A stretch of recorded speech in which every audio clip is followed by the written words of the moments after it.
The children were to be driven, as a special treat, to the sands at Yargborough. Nicholas was not to be of the party. He was in disgrace. Only that morning he had refused to eat his wholesome bread and milk on the seemingly frivolous ground that there was a frog in it. Older and wiser and better people had told him that there could not possibly be a frog in his bread and milk, and that he was not to talk nonsense. He continued, nevertheless, to talk what seemed the veriest nonsense, and described with much detail the coloration and markings of the alleged frog. The dramatic part of the incident was that there really was a frog in Nicholas's basin of bread and milk. He had put it there himself, so he felt entitled to know something about it.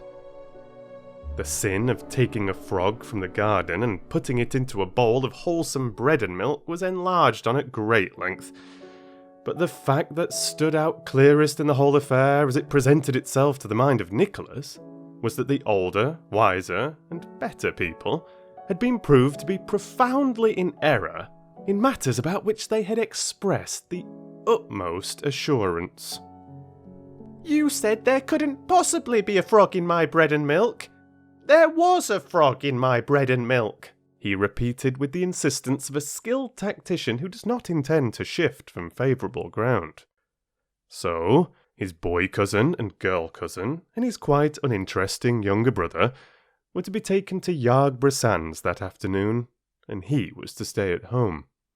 His cousin's aunt, who insisted by an unwarranted stretch of imagination in styling herself his aunt also, had hastily invented the Yargborough expedition in order to impress on Nicholas the delights that he had justly forfeited by his disgraceful conduct at the breakfast table.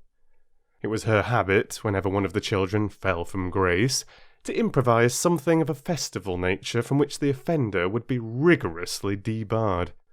If all the children sinned collectively, they were suddenly informed of a circus in a neighbouring town, a circus of unrivalled merit and uncounted elephants, to which, but for their depravity, they would have been taken that very day.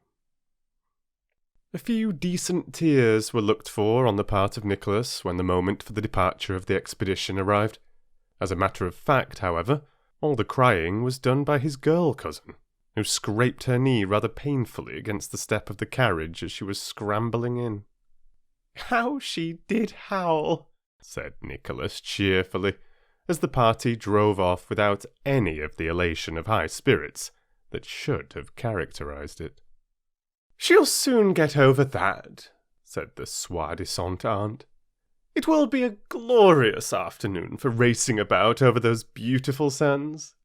How they will enjoy themselves! Bobby won't enjoy himself much, and he won't race much either," said Nicholas with a grim chuckle. "His boots are hurting him. They're too tight." "Why didn't he tell me they were hurting?" asked the aunt with some asperity. "He told you twice, but you weren't listening. You often don't listen when we tell you important things." "You are not to go into the Gooseberry Garden," said the aunt, changing the subject.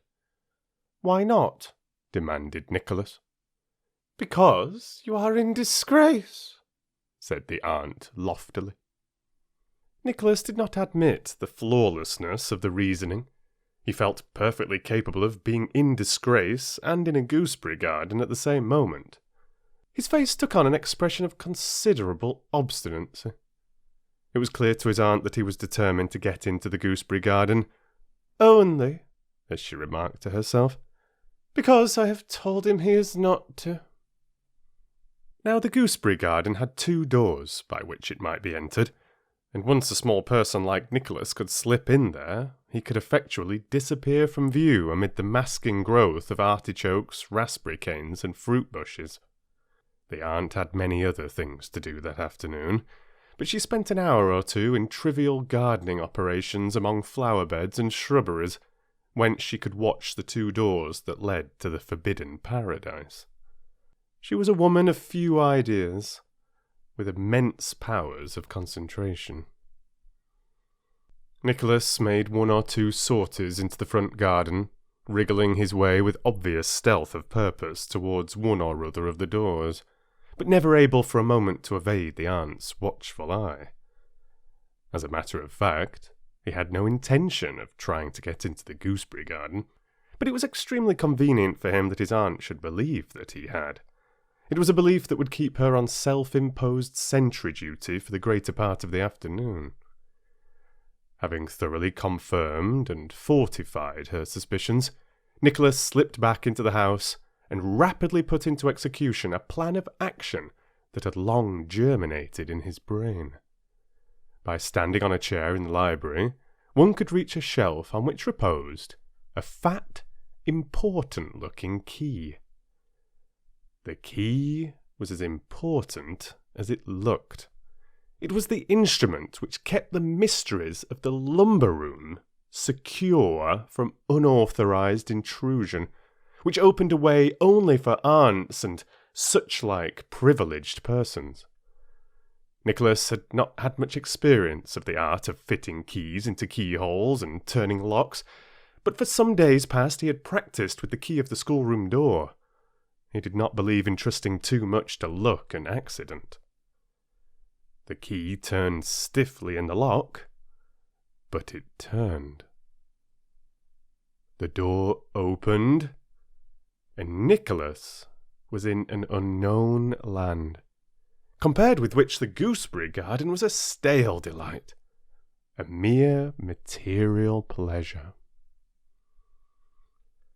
Often and often Nicholas had pictured to himself what the lumber room might be like, that region that was so carefully sealed from youthful eyes and concerning which no questions were ever answered. It came up to his expectations. In the first place, it was large and dimly lit, one high window opening onto the forbidden garden being its only source of illumination. In the second place, it was a storehouse of unimagined treasures. The aunt, by assertion, was one of those people who think that things spoil by use and consign them to dust and damp by way of preserving them. Such parts of the house as Nicholas knew best were rather bare and cheerless, but here there were wonderful things for the eye to feast on.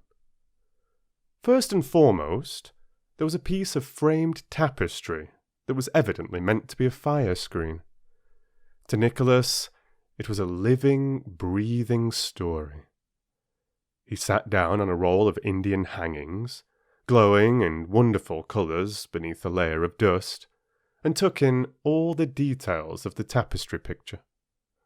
A man, dressed in the hunting costume of some remote period, had just transfixed a stag with an arrow. It could not have been a difficult shot, because the stag was only 1 or 2 paces away from him. In the thickly growing vegetation that the picture suggested, it would not have been difficult to creep up to a feeding stag, and the 2 spotted dogs that were springing forward to join in the chase had evidently been trained to keep to heel till the arrow was discharged. That part of the picture was simple, if interesting. But did the huntsman see what Nicholas saw? That 4 galloping wolves were coming in his direction through the wood.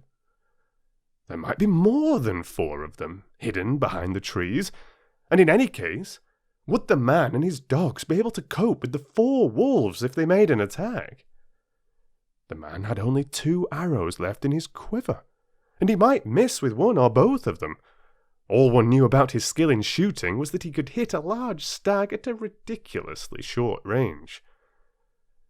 Nicholas sat for many golden minutes, revolving the possibilities of the scene.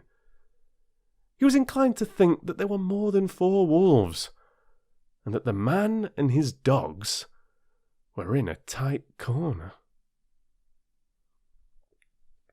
But there were other objects of delight and interest claiming his instant attention. There were quaint, twisted candlesticks in the shape of snakes, and a teapot fashioned like a china duck, out of whose open beak the tea was supposed to come. How dull and shapeless the nursery teapot seemed in comparison, and there was a carved sandalwood box packed tight with aromatic cotton wool, and between the layers of cotton wool were little brass figures, hump-necked bulls and peacocks and goblins, delightful to see and to handle. Less promising in appearance was a large square book with plain black covers. Nicholas peeped into it, and behold, it was full of coloured pictures of birds. And such birds! In the garden and in the lanes when he went for a walk, Nicholas came across a few birds, of which the largest were an occasional magpie or wood pigeons. Here were herons and bustards, kites, toucans, tiger bitterns, brush turkeys, ibises, golden pheasants, a whole portrait gallery of undreamed-of creatures. And as he was admiring the colouring of the mandarin duck and assigning a life history to it, the voice of his aunt in shrill vociferation of his name came from the gooseberry garden without. She had grown suspicious at his long disappearance, and had leapt to the conclusion that he had climbed over the wall behind the sheltering screen of the lilac bushes. She was now engaged in energetic and rather hopeless search for him among the artichokes and raspberry canes. "Nicholas! Nicholas!" she screamed. "You are to come out of this at once. It's no use trying to hide there. I can see you all the time." It was probably the first time for 20 years that anyone had smiled in that lumber room. Presently the angry repetitions of Nicholas's name gave way to a shriek, and a cry for somebody to come quickly. Nicholas shut the book, restored it carefully to its place in a corner, and shook some dust from a neighbouring pile of newspapers over it. Then he crept from the room, locked the door, and replaced the key exactly where he had found it. His aunt was still calling his name when he sauntered into the front garden. "Who's calling?" he asked. "Me!" came the answer from the other side of the wall. "Didn't you hear me? I've been looking for you in the gooseberry garden, and I've slipped into the rainwater tank. Luckily there's no water in it, but the sides are slippery and I can't get out. Fetch the little ladder from under the cherry tree." "I was told I wasn't to go into the gooseberry garden," said Nicholas promptly. "I told you not to, and now I tell you that you may," came the voice from the rainwater tank rather impatiently. "Your voice doesn't sound like Aunt's," objected Nicholas. "You may be the evil one tempting me to be disobedient. Aunt often tells me that the evil one tempts me and that I always yield. This time I'm not going to yield." "Don't talk nonsense," said the prisoner in the tank. "Go and fetch the ladder." "Will there be strawberry jam for tea?" asked Nicholas innocently. "Certainly there will be," said the aunt, privately resolving that Nicholas should have none of it. "Now I know that you are the evil one and not Aunt," shouted Nicholas gleefully. "When we asked Aunt for strawberry jam yesterday, she said there wasn't any. I know there are 4 jars of it in the store cupboard because I looked, and of course you know it's there, but she doesn't, because she said there wasn't any. Oh, devil, you have sold yourself." There was an unusual sense of luxury in being able to talk to an aunt as though one was talking to the evil one, but Nicholas knew with childish discernment that such luxuries were not to be overindulged in. He walked noisily away, and it was a kitchen maid in search of parsley who eventually rescued the aunt from the rainwater tank. Tea that evening was partaken of in a fearsome silence. The tide had been at its highest when the children had arrived at Yargborough Cove, so there had been no sands to play on. a circumstance that the aunt had overlooked in the haste of organising her punitive expedition. The tightness of Bobby's boots had had a disastrous effect on his temper the whole of the afternoon, and altogether the children could not have been said to have enjoyed themselves. The aunt maintained the frozen muteness of one who has suffered undignified and unmerited detention in a rainwater tank for 35 minutes. As for Nicholas, he too was silent, in the absorption of one who has much to think about. It was just possible, he considered, that the huntsman would escape with his hounds, while the wolves feasted on the stricken stag.